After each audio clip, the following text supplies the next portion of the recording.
Hello children.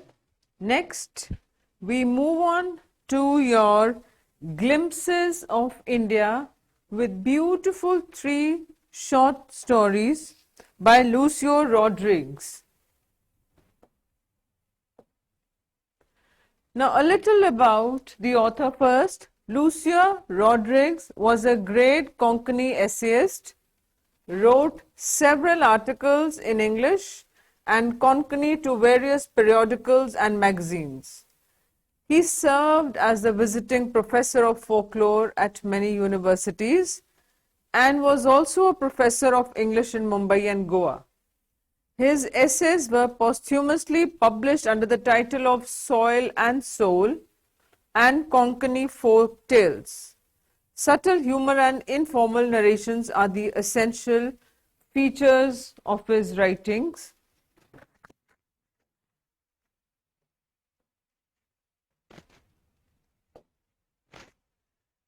Now we begin with the first story. Now here, what you will ensure is that first is to enjoy it and know the key areas, know what the story is about, and then you must know about all the intricate points in the story so that you are able to attempt your questions very smartly. Now this lesson, the first one, a baker from Goa. Now the lesson starts with how the narrator's elders. Now,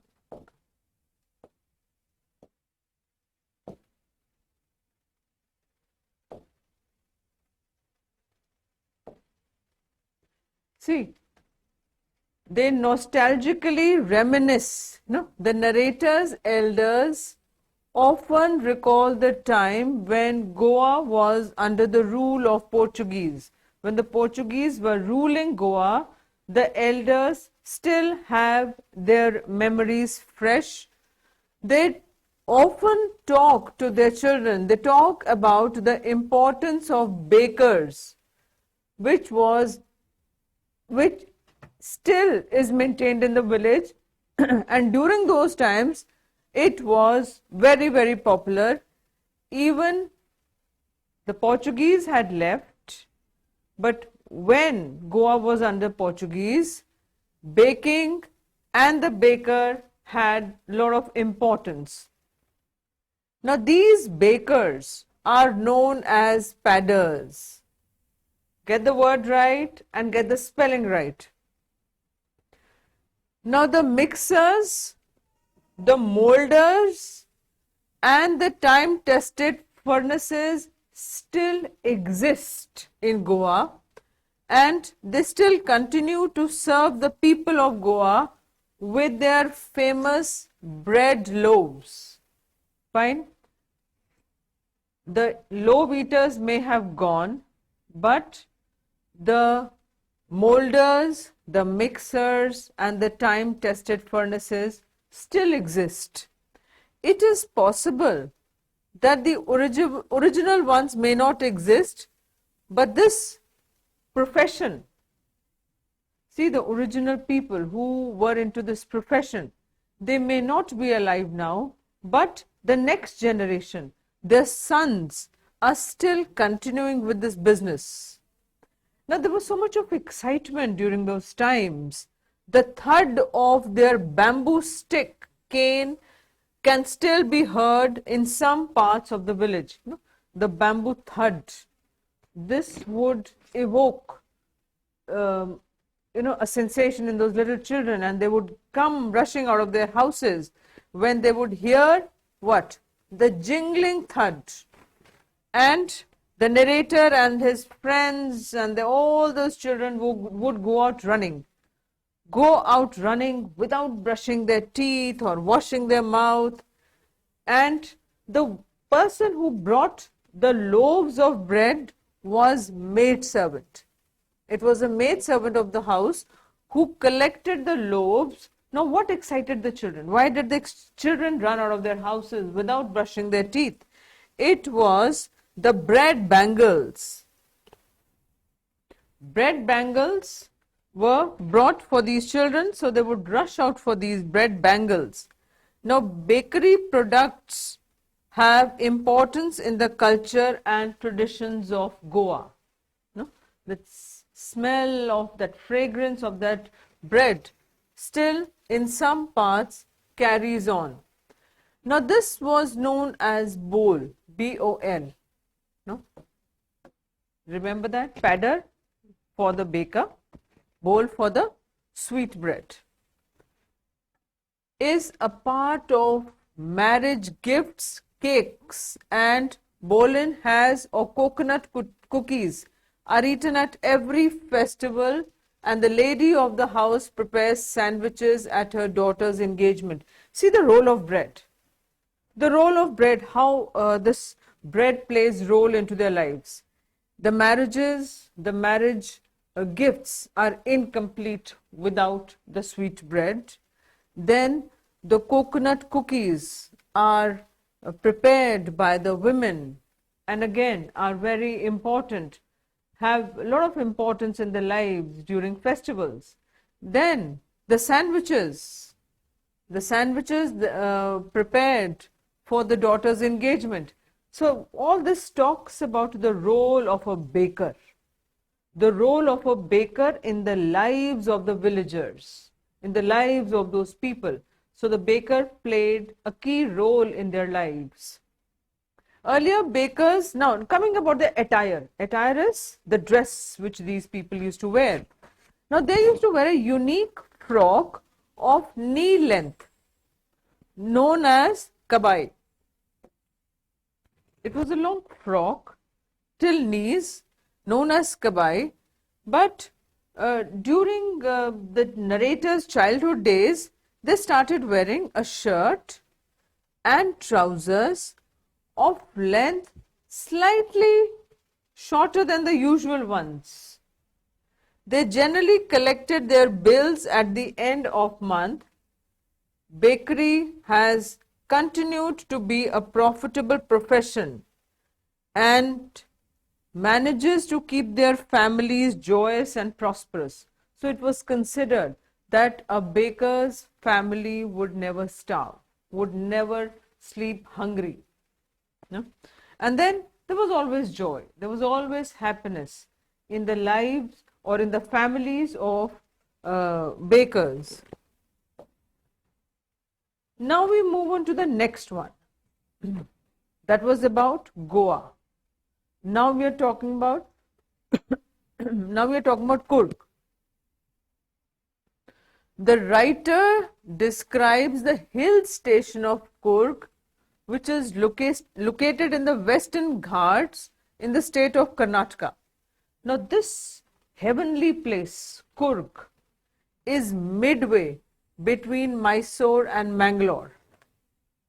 Kurg, it was just like blessings from the God. A place midway between Mysore and Mangalore. The suitable time to visit Kurg is from September to March, and the place is famous for its coffee plantations and spices. Now, another feature about Kurg is that it has ample of rainforests which cover about 30% of the area. So, see, the rainforests cover about 30% of that area, and the Kurgi men are brave warriors. They are the only warriors. The Kurgi warriors are allowed, they are permitted to keep the firearms without a license.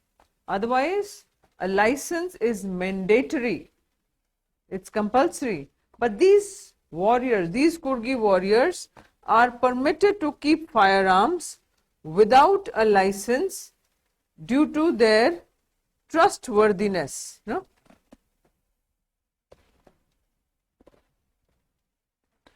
Now the women of Kurg are pretty, and Kurgi is also known as Kodeg and Kodavas. You got to be particular about the spellings. Again and again, I am frequently focus on and I keep reminding you that the spellings need to be correct, and then the content needs to be properly framed, and that could be done only when you are very thorough with your text. Then coming to these people, they marry within their community. Cordovers are said to be of Greek or Arabic descent. This is what it is believed, that some soldiers of Alexander's army settled there. They settled there, they married those local women, and that is how that blood continued to be there in them. Also, as the dress of the Cordovers is the kufiya, which is similar to the kufiya worn by the Arabs. So, the similarity which indicates or which has a proof that they are actually the descendants of the Alexander's army. The dress, the embroidered belt which they would wear was similar to the clothes, to the dress worn by the kufiya worn by the Arabs. Now then, these people, it is said that maybe their ancestors were Arabs or Kurds. The river, okay, that part talks about how do you get to know that they are descendants. Then you will mention about their attire. Now the river Kaveri originates from Kurk. Now the fish named Mahasir is found in the river. Many animals and birds like kingfisher, they just dive in for their food. Then we have those langurs and squirrels and elephants. Elephants can be spotted along the river. Tourists relax in the serene atmosphere and also enjoy adventure sports like river rafting, canoeing, rappelling, mountain biking, rock climbing, and trekking on the mature trails. So there's ample of opportunities, ample of entertainment for the tourist if they happen to visit Kurk. What all facilities, what all facilities they can enjoy, what all sports activities, water activities they could enjoy. They could go for river rafting, canoeing and rappelling. Then apart from that, there's mountain biking, climbing, trekking. All this will come under your answer as to what Kurk is famous for, or why would people like to visit Kurk. Then the animals like Maxx, Malabar squirrels, langurs and slender lories can be spotted on the trees. The major tourist attractions are Brahmagiri Hills, Nisargandamma Island and the Balakop Tibetan settlements. Kurg gives visitors a feel of India's diverse culture. A beautiful place worth visiting, so it gives its visitors diversity of India's culture. Next, we move on to the third part of glimpses of India. Now we talk about the tea. We have talked about the baker, the loaves of bread, then we talked about coffee. Here we talk about tea.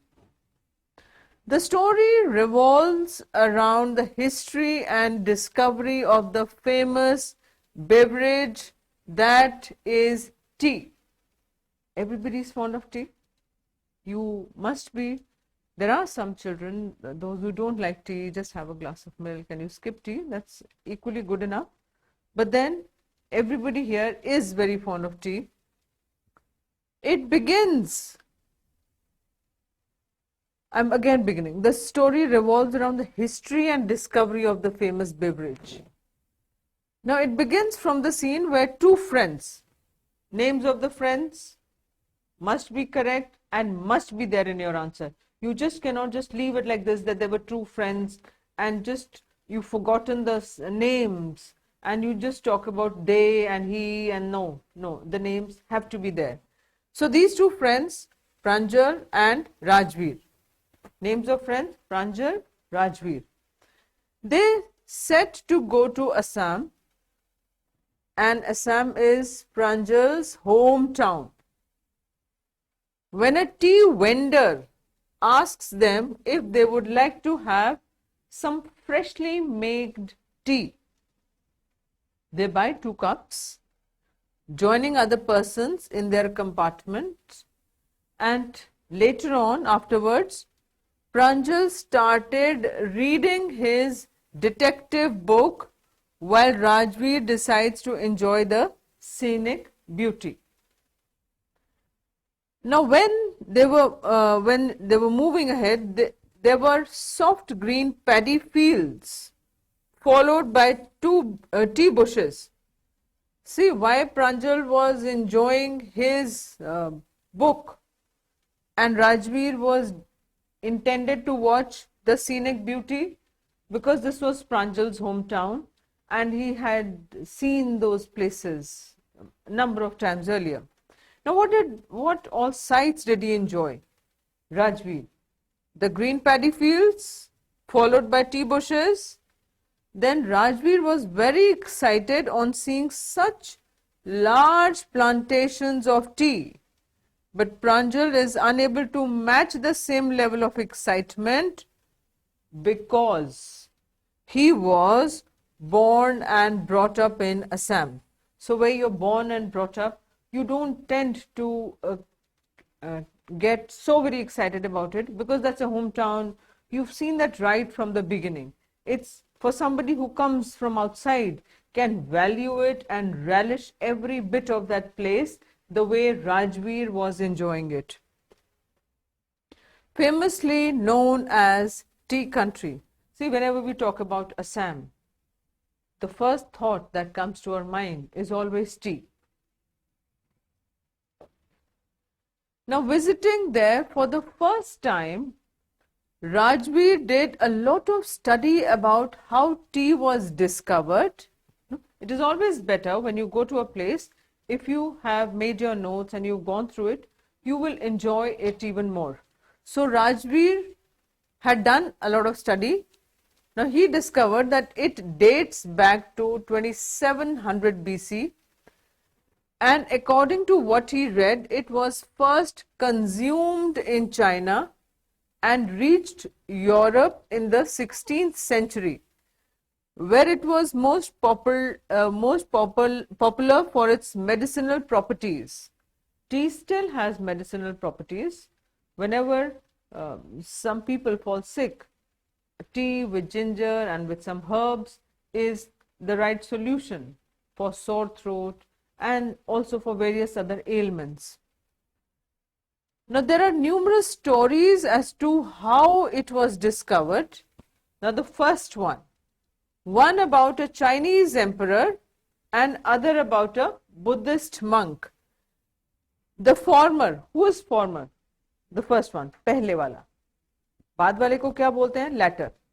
पहले वाले को former. So the former liked the taste of it, while the latter used it to get rid of sleep. No? So the first story about the Chinese emperor, the former liked the taste of it, while the latter used it to get rid of sleep. See, when you're sleeping, when your exams are approaching, you have a cup of tea and your sleep is gone and you can study for another hour or so. Eventually, they reached their destination, where Pranjal's parents had come to receive them and take them to their tea garden on their way.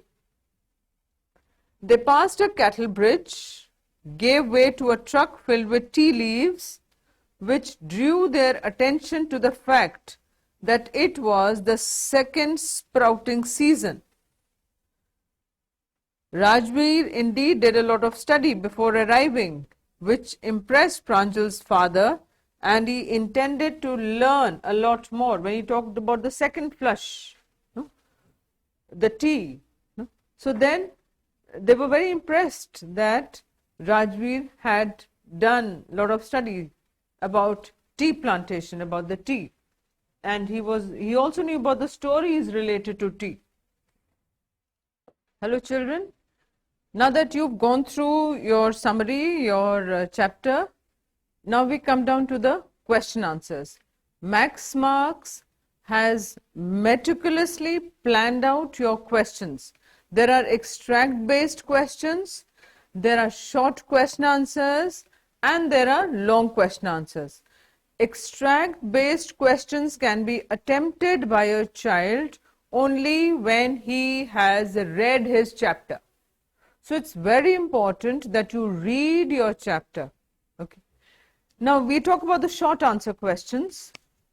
What is Kupia?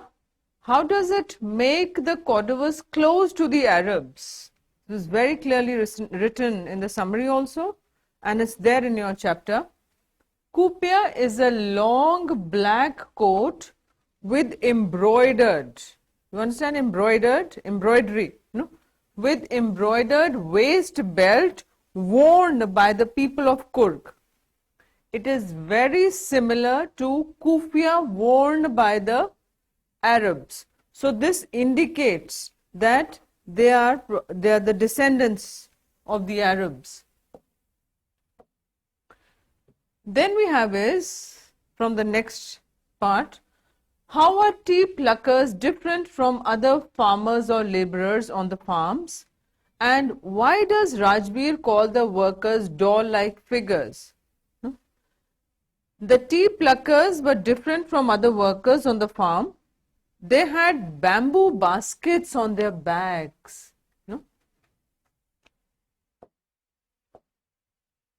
No, they had these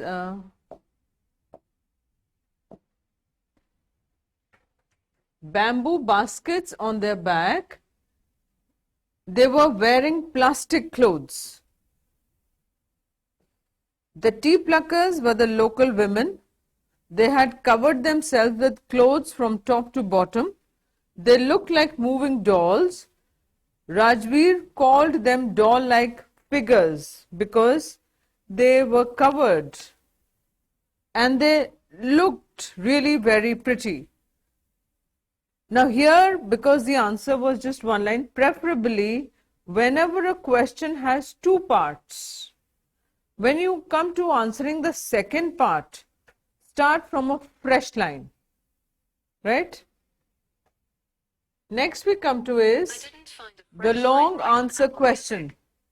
The long answer question we have is, after reading A Baker from Goa, do you think our traditions, heritage values and practices are the roots that nourish us? See, when such questions come in your exam, what must come to your mind is the story of the lesson. Do not think about cramming up the answers. When you cram up the answers, and just in case, if your mind is slightly disturbed, the entire answer would just wash out of your mind.